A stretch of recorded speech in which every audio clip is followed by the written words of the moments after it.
Praise the lord. దేవునికి మహిమ కలుగునుగాక.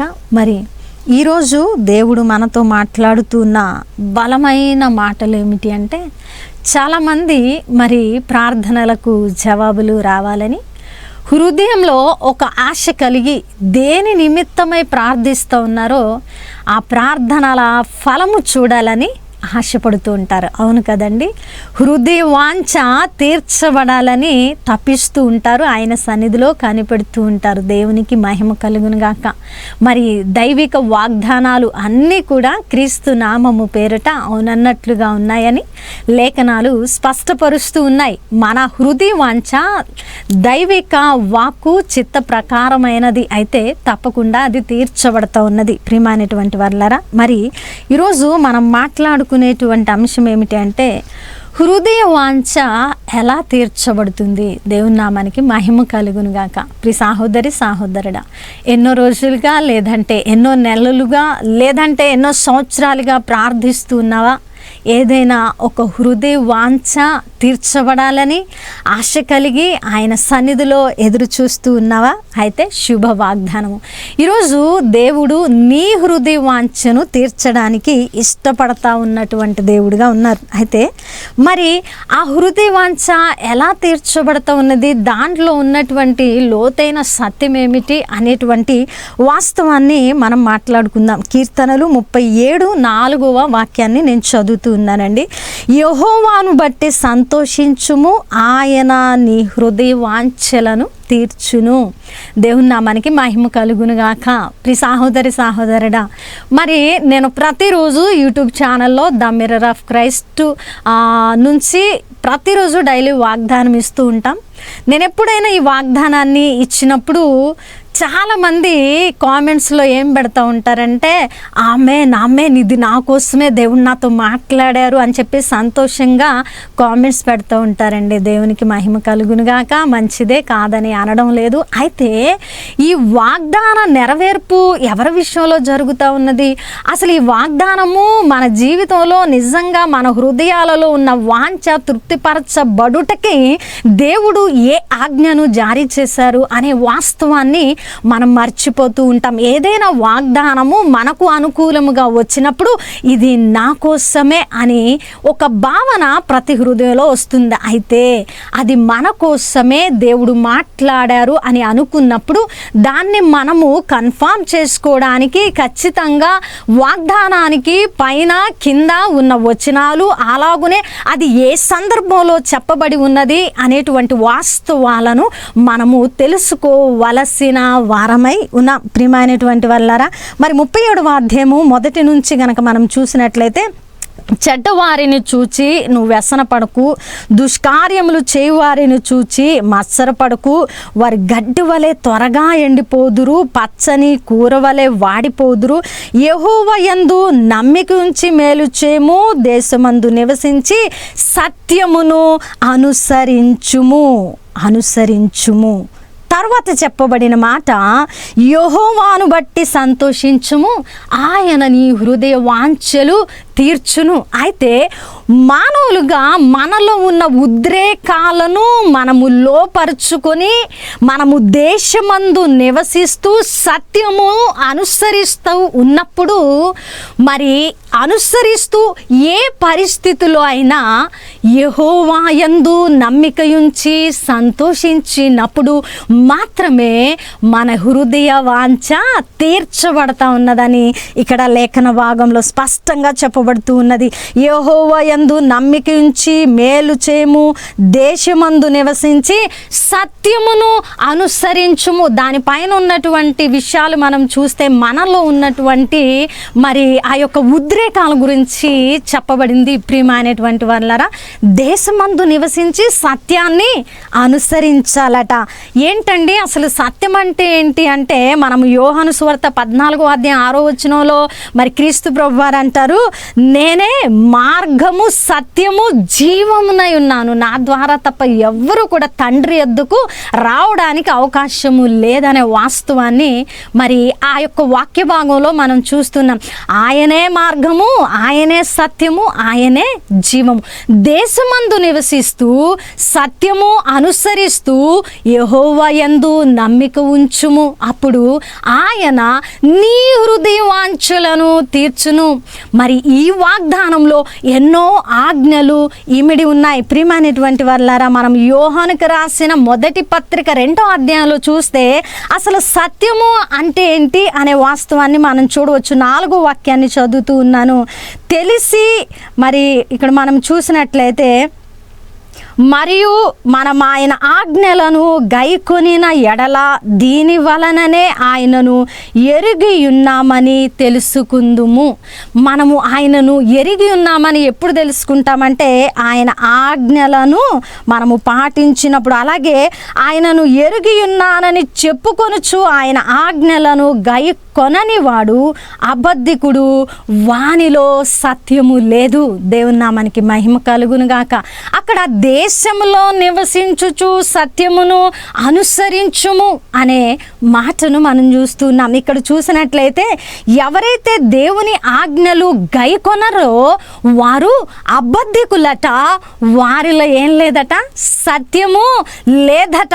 ప్రియ సహోదరి సహోదరుడా, ఒకవేళ నీవు దేవునిలో ఉండి సత్యమును అనుసరించక నేనే మార్గము, జీవము, సత్యమై ఉన్నానన్న దైవిక వాక్కును, ఆయన ఆజ్ఞను పక్కన పెట్టి నీ ఇష్ట ప్రకారము, నీ ఆలోచనల ప్రకారం ఒక హృదయ వాంఛను కలిగి ఉండి అది దైవిక చిత్తము కాదని ఎరిగి కూడా వాగ్దానాలు కనిపించినప్పుడు, వాగ్దానాలు నీ ముందుకి వచ్చినప్పుడు ఇది నా కోసము చెప్పబడిన మాట అని నువ్వు దాన్ని ఎప్పుడైతే రిసీవ్ చేసుకుంటావో నీవు అబద్ధికుడుగా ఉన్నావు. కాబట్టి ఆ వాగ్దానము ద్వారా నువ్వు తప్పు మార్గంలో పయనించే వ్యక్తిగా ఉంటావు. ప్రియ సహోదరి సహోదరుడా, ఏదైనా పని చేసేటప్పుడు, ఏదైనా ఒక మార్గంలో మనం వెళ్ళేటప్పుడు దైవ చిత్తాన్ని స్పష్టముగా గుర్తెరిగి గురి యొద్దకు వెళ్ళే వారంగా మన భక్తి జీవితాలు ఉండి తీరాలండి. ఉండి తీరాలంటే మనలో ఏముండాలంటే ఆయన సత్యమై ఉన్నాడు కాబట్టి ఆయన సత్యమైన మార్గము మన జీవితాలను ఏలి తీరాలి. మన మార్గము సత్యమైనదై ఉండాలి. మనము అబద్ధికులముగా ఉంటే ఆయనను ఎరిగిన వారము కాదని స్పష్టంగా లేఖన భాగం తెలియపరుస్తుంది. మరి ఈరోజు దేశమందు నివసిస్తున్నటువంటి మనము నిజముగా సత్యమును అనుసరిస్తూ ఉన్నామా? మరి వాగ్దానాలు పట్టుకున్నప్పుడు ఇవి నా కోసమే అనుకున్నప్పుడు నువ్వు తప్పు మార్గములో, లోకములో, పాపములో, వ్యర్థమైన వాటి పట్ల వాంఛ కలిగి ఉండి దేవుని సన్నిధిలో అప్పుడప్పుడు ప్రార్థిస్తూ నా హృదయ వాంఛ దేవుడు తీర్చేస్తా ఉన్నాడు అని నువ్వు గనక నిన్ను నీవు మోసం చేసుకుంటే ఆ మార్గంలో ప్రయాణిస్తున్న నీవు నీ జీవితంలో చాలా ఆశీర్వాదాన్ని కోల్పోతావు, నష్టపోతావు. ఆ మార్గము తుదకు నిన్ను ఈడ్చుకొని పోతుంది. కాబట్టి ప్రియ సహోదరి సహోదరుడా, వాగ్దానము మంచిదే. ఆయన యందు నమ్మిక ఉంచి సంతోషిస్తే ఆయన మన హృదయ వాంఛలు తీరుస్తాడు. స్పష్టమైన ఎంతో సంతోషకరమైనటువంటి వాగ్దానము, ఆయన నీ హృదయ వాంఛలు తీర్చును. మనం జనవరిలో వాగ్దానాలు తీసుకుంటూ ఉంటాం. ఒకవేళ ఈ వాగ్దానాన్ని పొందుకున్న వ్యక్తివి నీవైతే నీ సత్య మార్గము ఎలాగున ఉన్నదో నువ్వు గుర్తించాలని దేవుడు ఈరోజు మాట్లాడుతున్నారు. మరి వానిలో సత్యము లేదట. మనం కింద వాక్యాన్ని చూసినట్లయితే యోహాను రాసిన మొదటి పత్రిక 2వ అధ్యాయంలో ఆయన వాక్యము ఎవడు గైకొనినో వానిలో దేవుని ప్రేమ నిజముగా పరిపూర్ణమాయెను. ఆయన యందు నిలిచి ఉన్నవాడనని చెప్పుకొనువాడు ఆయన ఎలాగు నడుచుకొనెనో అలాగే తాను నడుచుకొన బద్ధుడై ఉన్నాడు. మనం ఆయన యందు ఉన్నామని దీనివల్ల తెలుసుకొనుచున్నాము. మరి ఆయన యందు మనము నిలిచి ఉన్న వారముగా, సత్యమును అనుసరించిన వారముగా ఉన్నట్లయితే దీని వలనే తెలియచున్నదట. కాబట్టి ప్రియ సహోదరి సహోదరుడా, ఆయన నీ హృదయ వాంఛ ఎలాగున తీరుస్తారని ఒకవేళ ఒక ప్రశ్నతో ఈరోజు ఈ యొక్క మాటలు వింటూ ఉంటే దేవుడు నీతో బలంగా మాట్లాడుతున్న మాట ఏమిటి అంటే, నువ్వు ఖచ్చితంగా సత్యమును అనుసరించే వ్యక్తిగా ఉండి తీరాలండి. ఎందుకంటే మనము దేవుని యొద్ద నుండి ఆశీర్వాదాలను పొందుకోవాలన్నా, మన ప్రార్థనలకు జవాబులు కావాలన్నా, మన కుటుంబాలు ఆశీర్వాదకరంగా ఉండాలన్నా, మన జీవితాలు ఫలభరితంగా ఉండాలన్నా, మన ద్వారా క్రీస్తు నామము మహిమపరచబడాలన్నా మనము ఖచ్చితంగా సత్యమును అనుసరించ బద్ధులమై ఉన్నాం. దీనిలో ఎలాంటి మినహాయింపు కూడా ఇవ్వబడలేదు. ప్రియ సహోదరి సహోదరుడు, చాలా మంది షార్ట్ పీరియడ్లో ముందుకు వెళ్ళిపోవాలని అనుకుంటూ ఉంటారు. ఎందుకంటే ఇప్పుడున్న జనరేషన్, ఇప్పుడున్నటువంటి టెక్నాలజీ, ఇప్పుడున్నటువంటి పరిస్థితులు అలాగున మనల్ని షార్ట్ మార్గంలో నడిపించి వేస్తూ ఉన్నాయి. దైవిక విషయంలో కూడా నువ్వు షార్ట్ పీరియడ్లో అన్నీ పొందేసుకోవాలి, ఆశీర్వాదం పొందుకోవాలి, ఉన్నతమైన స్థితికి వెళ్ళాలి, నేను అలాగుండాలి ఇలాగుండాలంటే అది సాధ్యపడదండి. అది సాధ్యపడదు. దైవిక ఆశీర్వాదం ఎప్పుడు కూడా అది ఒక క్రమము ప్రకారముగా నిన్ను మరి ఆశీర్వాదకరంగా నిలుపుతుంది, నిలబెడుతూ ఉన్నది. వీటన్నిటి విషయాల పట్ల గ్రహింపు కలిగి నిజంగా ఇది దేవుడిచ్చిన వాగ్దానము, అయితే నేను ఎలాగున సత్య మార్గాన్ని అనుసరించాలి, ఒకవేళ అబద్ధికుడినై ఆయన ఆజ్ఞల విషయమై నేను పట్టణ వ్యక్తిగా ఆజ్ఞానుసారము నడవకపోతే నేను అబద్ధికుడను అవుతాను, నాలో సత్యము ఉండదు. నాలో సత్యము లేనప్పుడు నా హృదయ వాంఛ ఎట్టి పరిస్థితుల్లో కూడా తీర్చబడదు అనేటువంటి ఒక స్పష్టమైన అవగాహన, గ్రహింపు మనకు ఉండి తీరాలి. ప్రియ సహోదరి సహోదరుడా, కానుకలు ఇస్తే ఆశీర్వదించబడతాం, లేదంటే ఎవరి ద్వారా అయినా ప్రార్థన చేపించుకుంటే వాళ్ళ దగ్గర అద్భుతాలు ఆశ్చర్యాలు జరిగిపోతాయి. వీటన్నిటిని అందు మనము ఆశ కలిగి చేయడము మరి సెకండరీ అండి. మనము మొదటిగా సత్య మార్గమును అనుసరిస్తూ ఆయన నీతి రాజ్యము వెంబడ మనం వెళతా ఉంటే మరి మిగతావన్నీ కూడా సపోర్ట్ కావాలి. కానీ మనము సత్యాన్ని విడిచి, వాక్యాన్ని విడిచి, ఆజ్ఞలు విడిచి వీటన్నిటిని పక్కన పడేసి తాత్కాలికమైన ఆశ్చర్యాలు అద్భుతాల కొరకు మనము అక్కడ ఇక్కడ పరిగెత్తే వారముగా ఉండకూడదండి. నిజంగా స్థిరమైన విశ్వాసంలో మనం కొనసాగాలంటే, నిజంగా మనము ప్రార్థిస్తున్న ప్రార్థనలకు జవాబులు రావాలంటే, మన హృదయ వాంఛలు తీర్చబడాలంటే ఖచ్చితంగా మనము దేశమందు నివసిస్తూ ఉన్నవారమై సత్యమును అనుసరించవలసినదే. ప్రియ సహోదరి సహోదరుడా, ఆయన ఆజ్ఞలు భారమైనవి కాదని లేఖనాలు స్పష్టపరుస్తూ ఉన్నాయి. చాలా సులువండి. ఒక కఠినమైన మంచి నిర్ణయం తీసుకున్నప్పుడు అవి చాలా సులువుగా అనిపిస్తూ ఉంటాయి. మరి మనకు నచ్చిన పని మనం చేస్తున్నప్పుడు అది కష్టంగా ఉన్నా బహు ఇష్టమైనప్పుడు అది మనకు చాలా తేలికగా అనిపిస్తుంది. చాలా తేలిక పని మనకు కష్టమైనప్పుడు అది ఎంత తేలికైనా బహు కష్టంగా అనిపిస్తుంది. ఈ లాజిక్ని కనుక మనం అర్థం చేసుకోగలిగితే దైవ ఆజ్ఞలు సులువైనవని మన హృదయంలో మనం నమ్మగలుగుతాం. ఎప్పుడంటే దేవుణ్ణి మనము నిజంగా ఆ ప్రేమను రుచి చూచి ఆయన కొరకు బ్రతకాలని ఒక మంచి నిర్ణయం తీసుకున్నప్పుడు నిజంగా మనము సత్య మార్గము గుండా ప్రయాణము చేస్తాం. మనము సత్యమును అనుసరించడానికి ముందుకు వెళతాం. ఆయనను ఎరిగి ఉన్నామని అబద్ధికులుగా మనం ఉండమండి. ఒకవేళ ఆయనను ఎరిగి ఉన్నామని మనము అబద్ధికులుగా ఉంటే మనల్ని మనమే మోసం చేసుకున్న వారంగా ఉంటాం.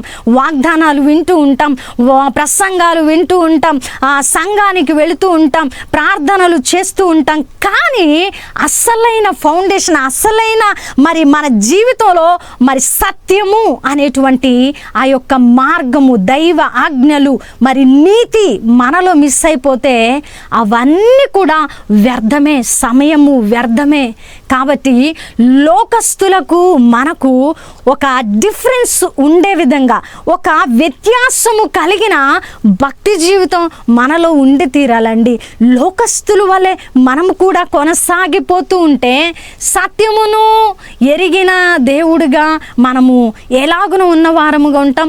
సత్యము నేనే, మార్గము నేనే, జీవము నేనే అని చెప్పిన క్రీస్తు ప్రభువారి మరి ఆ యొక్క మాదిరి మన జీవితాల్లో ఎలాగ నెరవేర్చబడతా ఉన్నది. కాబట్టి ప్రియ సహోదరి సహోదరుడు, ఈరోజు హృదయ వాంఛ, మన హృదయ వాంఛలు అనేకములుగా ఉన్నాయండి. నిజంగా అనేకములుగా ఉన్నాయి. ప్రభా, ఈ 2024 సంవత్సరం నా హృదయ వాంఛను తీర్చాలి ప్రభా. ఎన్నో సంవత్సరాలుగా ప్రార్థిస్తున్నానయ్యా, ఎన్నో నెలలుగా ప్రార్థిస్తున్నాను ప్రభా. నాకు ఒక మంచి ఉద్యోగం రావాలి, నాకు ఒక మంచి ఆశీర్వాదము కావాలి. ఎన్నో సంవత్సరాలుగా ప్రార్థిస్తున్నా, గర్భఫలం తెరవబడాలి, కుటుంబము కట్టబడాలి, భర్త మారు మనసు రక్షణ కావాలి, పిల్లలకు ఉద్యోగాలు రావాలి, వారికి కాలేజీల్లో మంచి సీట్లు రావాలి. మనము లోకపరమైన హృదయ వాంఛలు కలిగి ఉన్నాం, తప్పేమీ కాదండి. కానీ మొదటిగా ఆయన నీతి రాజ్యము వెంబడి సత్య మార్గము గుండా ప్రయాణము చేస్తూ ఉన్నప్పుడు మన హృదయ వాంఛ ఆయన చిత్తానుసారమైనదైతే తప్పకుండా వాగ్దానము పొల్లు కూడా తప్పిపోకుండా నెరవేర్చబడుతూ ఉన్నది. కాబట్టి ప్రియ సహోదరి సహోదరుడా, ఈరోజు ఆయన నీ హృదయ వాంఛ నెరవేర్చడానికి ఇష్టంగా ఉన్నారండి. చాలా మన హృదయానికి దగ్గరగా ఉన్న దేవుడు అండి. మన హృదయం మన తలుపు వద్ద చాలా నిశ్శబ్దంగా నిలబడి ఆయన తడుతూ ఉన్నటువంటి దేవుడు. మరి దేవుడు మన హృదయం మన తలుపు వద్ద నిలబడి ఆయన తడుతూ ఉన్నప్పుడు మనకెందుకు వినపడడం లేదంటే ఒక విలువైన మాటను చెబుతా ఉన్నాను. ఎందుకు వినపడడం లేదంటే లోకపరమైన ఈ రణగొణ ధ్వనుల మధ్య దైవిక చప్పుడు మన చెవులకు వినపడడం లేదు. ఎప్పుడైతే ఈ లోక విషయాల పట్ల నువ్వు నిశ్శబ్దము కలిగి ఉంటావో, ఈ రణధ్వన గోలలు అన్నిటి పట్ల మరి విచారము చెందక రేపేమవుతుందో, నా భవిష్యత్తు ఏమిటో, తింటానుకుంటుందో, రెంట్ కట్టగలనా లేదా, ఇవన్నిటి విషయాల పట్ల నువ్వు ఒక గ్రహింపు కలిగి వాటన్నిటినీ నీ చెవులో గ్రింగురుమంటున్న విషయాలన్నిటినీ పెరికి పాడవేసినప్పుడు దైవిక స్వరము నీ హృదయానికి తాకుతుంది. ఆయన మెల్లగా తట్టేటువంటి ఆ శబ్దము కూడా నువ్వు గ్రహించగలుగుతావు. ప్రియ సహోదరి సహోదరుడా, ఎప్పుడైతే నీ హృదయము ఆ శబ్దాన్ని గ్రహించగలదో, ఎప్పుడైతే నీ హృదయము ఆయన తట్టే స్వరమును, ఆ యొక్క చప్పుడును వినగలదో, అప్పుడు నీ హృదయ వాంఛలు దైవ చిత్త ప్రకారము మారిపోతాయి.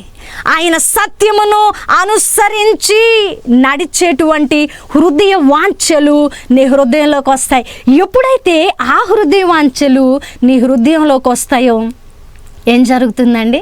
ఆయన నీ హృదయ వాంఛను నెరవేరుస్తారు. అంతేకాని ఏవేవో పిచ్చు కోరికలన్నీ హృదయంలో పెట్టుకొని వాగ్దానం పట్టుకొని దేవుడిచ్చేశారు, నా హృదయ వాంఛ తీర్చబడుతుంది అనేది వెర్రితనమైన విషయం అని ఈరోజు దేవుడు బలంగా మనతో మాట్లాడుతున్నారు. కాబట్టి ప్రియ సహోదరి సహోదరుడా, అద్భుతమైన అంశము ద్వారా ఆదరించబడ్డారని విశ్వసిస్తూ ఉన్నానండి. మరి ఈరోజు మనము సత్యమును అనుసరిద్దాం. అబద్ధికులుగా ఉండొద్దు. అబద్ధికులుగా ఉన్నవారి జీవితాలలో సత్యమే లేదట. మరి ఆయనే మార్గము జీవమై ఉన్న దేవుడైతే ఆ సత్యమును అనుసరిస్తున్న మనము, ఆ సత్యమును చెప్పినటువంటి క్రీస్తును మనము ఖచ్చితంగా అనుసరించ బద్ధులమై ఉన్నాం. దేవునికి మహిమ కలుగునుగాక. అమ్మా ప్రైజ్ లార్డ్. ప్రైజ్ లార్డ్ అమ్మా. నిన్న నువ్వు కదమ్మా ఫోన్ చేసావు? నేనే బంగారం. అదే సాక్ష్యం ఏదో చెప్పారు. అవునమ్మా. క్యాన్సర్ బంగారం మీకు నేను మీ మాటిని మీ ప్రేమతో మీ ప్రార్థనతో ఆ క్యాన్సర్ వచ్చిందప్పుడు గొంతు క్యాన్సర్ వచ్చి గొంతులో ఒక గెడ తీస్తే క్యాన్సర్ వచ్చింది చెప్పారు. అది తగ్గిపోయిందమ్మా. సంతోషంగా మీకు చెబుతామని. అవునా? హలో అమ్మా. అమ్మా ప్రైజ్ లార్డ్. ప్రైజ్ లార్డ్ అమ్మా. నిన్న నువ్వు కదమ్మా ఫోన్ చేసావు? నేనే బంగారం. అదే సాక్ష్యం ఏదో చెప్పారు. అవునమ్మా. క్యాన్సర్ బంగారం మీకు నేను మీ మాటిని మీ ప్రేమతో మీ ప్రార్థనతో ఆ క్యాన్సర్ ఆ, వచ్చిందప్పుడు క్యాన్సర్ గొంతు క్యాన్సర్ వస్తే గొంతులో ఒక గెడ తీస్తే క్యాన్సర్ వచ్చింది. చెప్పారు. అది తగ్గిపోయిందమ్మా. సంతోషంగా మీకు చూద్దామని. అవునా? దేవునికి మహిమ. హలో అమ్మా. అమ్మా, ప్రైజ్ లార్డ్. ప్రైజ్ లార్డ్ అమ్మా. నిన్న నువ్వు కదమ్మా ఫోన్ చేసావు? నేనే బంగారం. అదే సాక్ష్యం ఏదో చెప్పారు. అవునమ్మా. క్యాన్సర్ బంగారం మీకు నేను మీ మాటని మీ ప్రేమతో మీ ప్రార్థనతో ఆ క్యాన్సర్ వచ్చిందప్పుడు క్యాన్సర్ గొంతు క్యాన్సర్ వస్తే గొంతులో ఒక గెడ తీస్తే క్యాన్సర్ వచ్చింది. చెప్పారు. అది తగ్గిపోయిందమ్మా. మీకు చూద్దామని. అవునా? దేవునికి మహిమ. మనవరాలు వాంతులు బేదులు కడుపులో ఫుడ్ పాయిజన్ అయ్యి డాక్టర్లు పేగు వాసిందని చెప్తే నేను